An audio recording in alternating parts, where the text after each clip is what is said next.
ऐसे सियासी कारकुन की शॉप है जिसने 9 मई के वाक़यात की वजह से 10 माह जेल में गुज़ारे। मैं इधर से शॉप क्लोज़ करके ये एहतजाज में शामिल हुआ था और पूरे अमन तरीके से।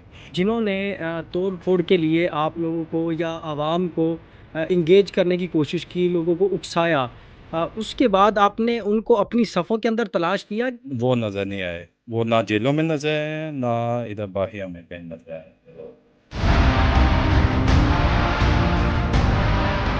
जब मैं जेल में था तो 2 माह बाद मेरी बेटी हुई थी। सबसे ज़्यादा हमारी फैमिलियाँ डिस्टर्ब हुई, जो बैक पे थी, कारोबार बिल्कुल ज़ीरो हो गया, ख़त्म हो गया।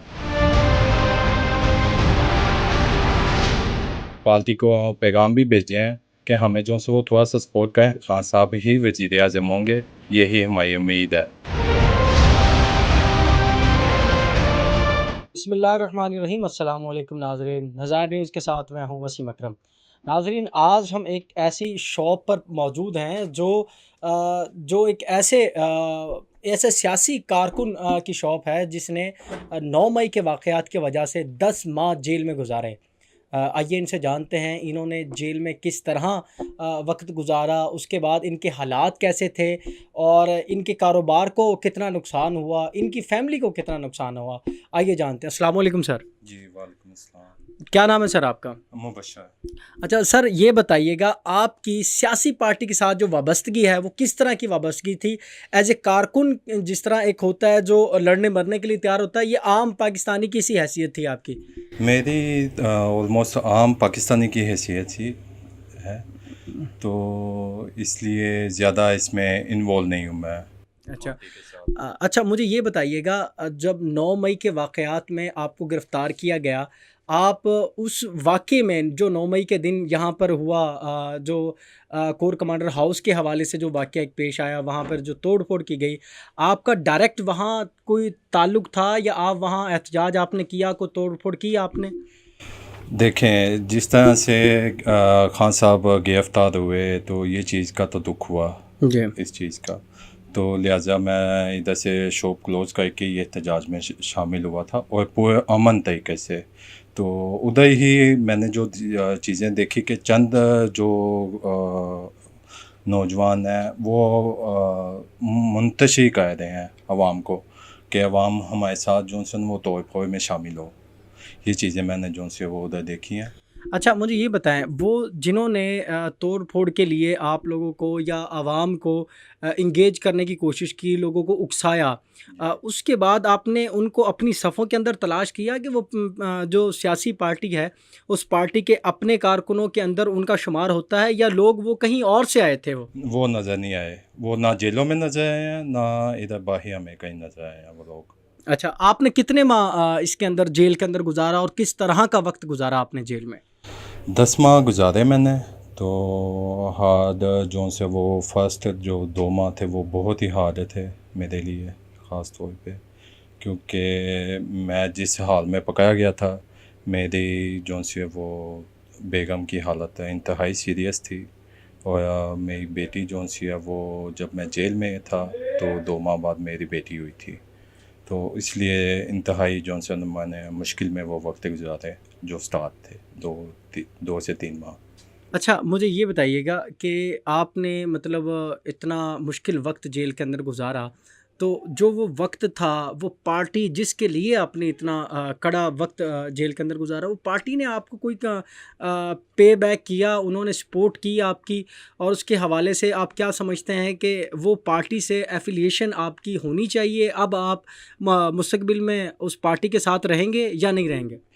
नहीं, पार्टी के साथ तो खड़े हैं, यानी कि इमरान खान के साथ खड़े हैं। पार्टी तो मुझे जो से वो इतनी ना तो उन्होंने सपोर्ट की, ना तो उन्होंने जो से वो बैकअप दिया कोई।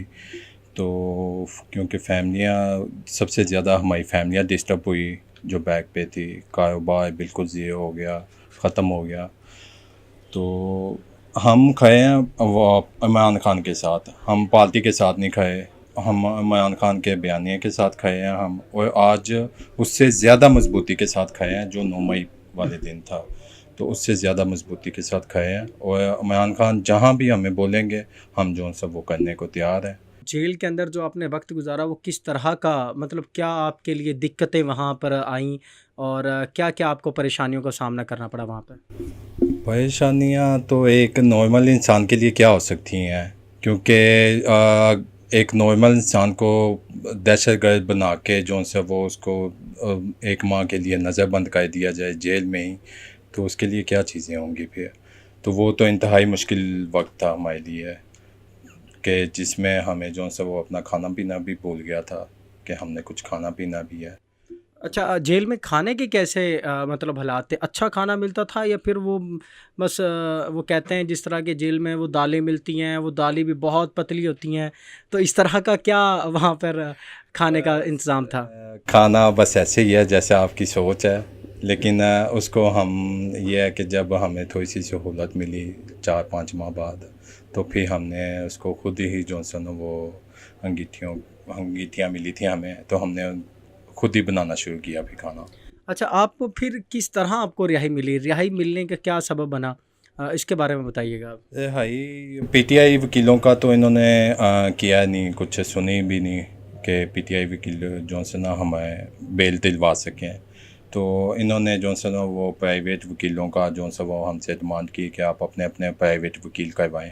तो फिर प्राइवेट वकील करवाया था। आपने खुद करवाया था अपने लिए वकील? जी बिल्कुल। आपका कितना खर्चा आया उसमें? अभी तक मेरा जो वकील का है वो 3 लाख का जो सा वो ऑलमोस्ट खर्चा। मतलब जो एक जो पर्सन है जो 9 मई के वाक़ये में जो गिरफ़्तार हुआ, मतलब ऑलमोस्ट अगर एवरेज अगर रेट निकालें तो ये है कि 3-4 लाख रुपए उसका खर्चा आया है। अब ये मैंने सिर्फ अभी आपको वकील का बताया है। जो इस टाइम मेरे पे कर्जा चढ़ा हुआ है वो 20 लाख अबव है, कि सही। जिसमें कारोबार का आ गया, घर का आ गया, या जो भी चीज़ें हैं ना, इस टाइम मैं जो घर से बेघर हुआ हूँ। मीन्स के कारोबार भी तबाह करवा लिया, जी। फैमिली को भी परेशान किया, खुद भी अपने ऊपर अज़ियतें बर्दाश्त की, और आज भी आप पीटीआई के साथ या इमरान खान साहब के साथ खड़े हैं। ये देखें, वो तो अपनी सोच है, वो तो ज़मीर की आवाज़ है, हम उसको नहीं दबा सकते, अपनी आवाज़ को हम नहीं दबा सकते। ये है कि मुश्किल तो हर इंसान पे आती है, तो इसलिए मैंने ये चीज़ नहीं सोची कि मुश्किल आ गई है तो इस चीज़ से पीछे हटना जो सा वो बेहतर ही है। पीछे हट भी जाऊंगा तो क्या करूंगा इस चीज़ से, वो तो मैं अपने ज़मीर को जो सा वो दबा दूंगा। तो लिहाजा मैंने जो से अभी ये चीज़ की ना सोचा है ना इस चीज़ से पीछे हटा हूँ। अच्छा, आपको कारोबार में कितना नुकसान हुआ इस जेल में जाने के बाद?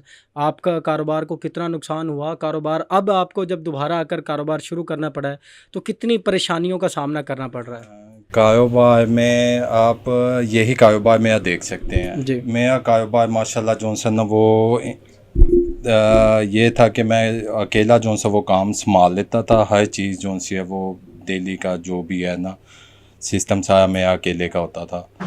लेकिन अब आके जो सा ना वो मेरे से ये चीज़ संभाली नहीं जा रही। उसकी क्या वजह है उसकी? उसकी वजह ये है कि उसमें जो सा वो घर की टेंशनें हैं बहुत ज़्यादा, उसमें कारोबार है। अभी ये मुझे 3 माह हो गए हैं दुकान लिए को, लेकिन अभी तक मैं ये देखे मैं जो सा वो इधर पंखा तक नहीं लगवा सका या लाइट तक जो सा वो लगवा नहीं सका। क्यों? अभी हालात ही नहीं है मेरे इस किस्म के। दुकान तो मैंने ले ली, लेकिन मेरे पास जो सा वो अभी इस तरह की ना तो बैकअप है ना तो हालात हैं कि मैं ये जो सा वो अपनी दुकान को जो सा वो चला सकूं। या जब से जेल में गए हैं उसके बाद आने के बाद आपके जो फाइनेंशियली जो हालात हैं वो भी नहीं ठीक हो पा रहे, आपके जो फैमिली इश्यूज़ हैं वो भी तकरीबन ठीक नहीं हो पा रहे। आप आहिस्ता आहिस्ता रिकवर करने की उनको कोशिश कर रहे हैं आप? मैं बहुत ज़्यादा उनको जो सा वो कोशिश कर रहा हूँ, तो लेकिन हर चीज़ें जो से ना वो आ जाके पैसे के साथ अटैच होती हैं। सही। तो इसीलिए कोशिश तो अपनी पूरी है कि बंदे जो अच्छा, 9 मई से पहले आपका कारोबार कहाँ था? कहाँ दुकान थी आपकी? मेरी इधर लिबर्टी में दुकान थी और 7 साल से दुकान थी वो उधर सही। मेरी। तो उधर बिल्कुल ही जो सी है वो 9 मई में ही फिनिश कर दी थी दुकान। आप आगे अगर खान साहब आप लोगों को या जो जिन लोगों को 9 मई के वाक़यात में गिरफ़्तार किया जा चुका है उनके साथ आपका को ताल्लुक़ तो होगा, राब्ता-शाब्ता तो होगा जिनको ज़मानतें मिल चुकी हैं। तो आप लोगों का क्या इरादा है आगे अगर खान साहब आप लोगों को एहतियाज की कॉल देते हैं, तो आप लोग उसी पैशन के साथ खड़े हैं या फिर अब आप लोगों का जो पैशन है, जो जज़्बा है वो कमज़ोर पड़ गया है? नहीं नहीं, मैंने आपको पहले भी बताया कि जज्बा जो सा वो उससे कई गुना ज़्यादा है जो 9 मई से पहले था या 9 मई पे था, तो उससे कई गुना ज़्यादा है। ये तो सिर्फ अभी जो से वो हम थोड़ा सा डिस्टर्ब हैं कारोबार की तरफ से। हालांकि पार्टी को पैगाम भी भेजे हैं कि हमें जो से वो थोड़ा सा सपोर्ट करें, हम काम करने वाले बंदे हैं, तो हमें थोड़ा सा कारोबारी से सपोर्ट करें ताकि हम अपना घर का किचन वगैरह चला सकें, हमें कोई डिस्टर्ब ना हो इस चीज़। पीटीआई की जो मौजूदा क़यादत है उसको क्या पैगाम देना चाह रहे हैं? यही पैगाम देना चाहेंगे कि जो जेल के जो वर्कर हैं जो इस तरह से हैं, कम से कम उनमें जो जैसे हैंड टू माउथ हैं तो उनका थोड़ा सा ख्याल किया जाए, ताकि हम जो सा ना वो आपको सपोर्ट कर सके ज़्यादा से ज़्यादा। क्योंकि जब किचन जो सा वो हमारा डिस्टर्ब होगा या किचन ही हम चलाने से आवाज़ार हो जाएंगे तो हम पार्टी को क्या सपोर्ट करेंगे। सही। अच्छा, ख़ान साहब की उम्मीदें ये नज़र आ रही हैं कि ख़ान साहब अब या कुछ 1-2 माह के अंदर-अंदर रिहा हो जाएँगे। तो आप क्या समझ रहे हैं, ख़ान साहब को क्या पैगाम देना चाह रहे हैं और ख़ान साहब के लिए क्या तवक्कुआत हैं आपके? हमारी तक जो सी वो नेक की नीयत है उनके लिए कि इंशाल्लाह आएँ, आके ख़ान साहब ही वज़ीर आज़म होंगे, यही हमारी उम्मीद है कि वो ही आके मुल्क को संभाल सकते हैं। बाकी इनमें किसी में इतनी जो से सलाहियत नहीं है कि ये मुल्क को संभाल सकें, और वो हमने देख भी लिया पिछले 2 साल में। ना तो इनकी शहबाज स्पीच में जो से वो इतनी जो सी वो पावर है, ना मरियम नवाज़ में है, और नवाज शरीफ तो आपको कहीं नज़र नहीं आएगा इस सारे प्रोसीजर में। तो लिहाजा इमरान खान ही है जो मुल्क को संभाल सकता है या जो सा वो ऊपर लेके जा सकता है। लिहाजा इसके अलावा जो सा वो किसी से उम्मीद नहीं है। जी, तो नाज़रीन, ये थे वो पीटीआई के वो कारकुन जो 9 मई के वाक़यात के अंदर जो गिरफ़्तार हुए थे और जिन्होंने 10 माह तकरीबन सज़ा भुगती है। इनका ये कहना है कि 9 मई के वाक़यात की वजह से इनका कारोबार बहुत डिस्टर्ब हुआ, इनकी फ़ैमिली बहुत डिस्टर्ब हुई है। इनकी एक बच्ची इनके जेल जाने से 2 माह बाद उनकी पैदाइश हुई, और ये बड़ा एक कड़ा वक़्त होता है कि जो मियाँ-बीवी हैं, जो मियाँ होता है, वो अपनी फ़ैमिली के लिए जब उनके यहाँ कोई बच्चे की पैदाइश होती है, तो वो एक बड़ा इम्तिहान का टाइम होता है। एक मर्द को अपनी बीवी के साथ, अपनी फ़ैमिली के साथ उस वक़्त खड़ा होना चाहिए। तो अगर उस वक़्त उसकी फ़ैमिली के पास उसका जो फ़ैमिली के पास उसका सरबराह अगर मौजूद नहीं है, तो ये एक बहुत कड़ा इम्तिहान है। तो नाज़रीन, मैं ये पीटीआई की मौजूदा क़यादत से और इस वक्त जो हुक्मरान हैं उन सब से यही इल्तिमास करूँगा, जो लोग पीटीआई में इंतशार फैलाने में मुलव्विस थे उनको ज़रूर सज़ा मिलनी चाहिए और अदालत के ज़रिए उनको सज़ा मिलनी चाहिए। लेकिन जो बेगुनाह लोग हैं उनको रिहा कर देना चाहिए। इस वक्त वो पाकिस्तानी हैं, पाकिस्तानी बनकर सोचें। उनके जो हालात हैं वो बहुत ज़्यादा कशीदा हैं। इस तरह लोग जो रियासत पाकिस्तान है उससे मुतनफ़्फ़र होना शुरू हो जाएंगे। अगली वीडियो तक के लिए मुझे इजाज़त दीजिए। अल्लाह निगहबान।